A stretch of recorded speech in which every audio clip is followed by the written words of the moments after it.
निर्जला एकादशी सबसे कठिन एकादशी है, जिसमें भक्त बिना जल के उपवास करते हैं।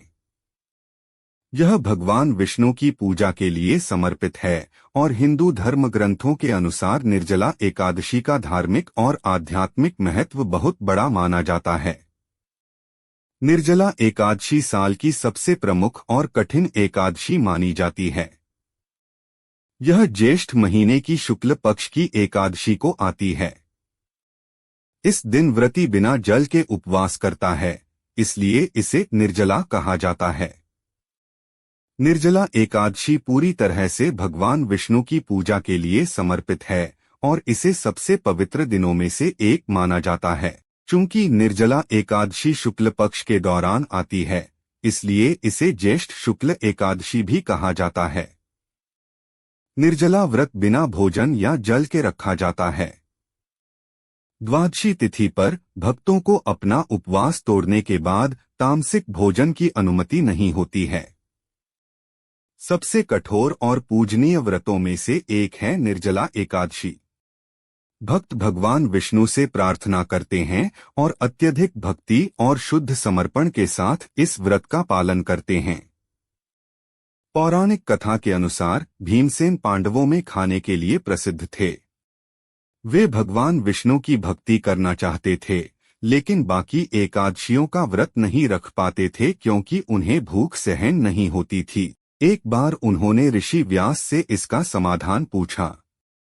व्यास जी ने कहा, हे भीम, यदि तुम सभी एकादशियों का फल पाना चाहते हो तो केवल ज्येष्ठ शुक्ल एकादशी का व्रत रखो और वह भी बिना जल के। यह कठिन है, लेकिन इसका फल सभी 24 एकादशियों के बराबर होता है। भीमसेन ने यह व्रत किया। पूरे दिन बिना अन्न और जल के रहकर उन्होंने भगवान विष्णु की पूजा की और रात को जागरण किया। इससे प्रसन्न होकर भगवान विष्णु ने उन्हें आशीर्वाद दिया कि जो भी भक्त श्रद्धा से निर्जला एकादशी का व्रत करेगा, उसे समस्त एकादशियों का पुण्य मिलेगा और मोक्ष की प्राप्ति होगी। इस दिन भक्त सूर्योदय से पहले स्नान कर व्रत का संकल्प लेते हैं, भगवान विष्णु की पूजा करते हैं, भजन कीर्तन करते हैं और जल भी ग्रहण नहीं करते। अगले दिन द्वादशी को व्रत का पारण करते हैं। एकादशी का व्रत आत्मसंयम, श्रद्धा और भक्ति का प्रतीक है। यह व्रत न केवल पापों से मुक्ति दिलाता है, बल्कि जीवन में शांति और पुण्य भी प्रदान करता है। एकादशी व्रत के नियम।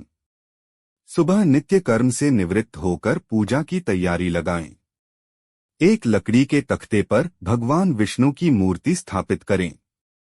चंदन, फूल, फल, धूप, दीप भगवान को समर्पित करें।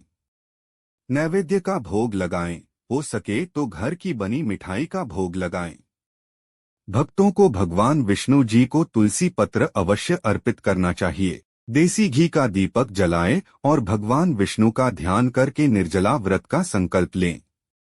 पूरे दिन भगवान विष्णु की आराधना करें, अपने गुरु द्वारा मिले मंत्र का जाप करें। अगले दिन द्वादशी तिथि को पारण करें और भगवान विष्णु अपना व्रत अर्पित कर उनसे सुख, समृद्धि, भक्ति और मुक्ति की प्रार्थना करें।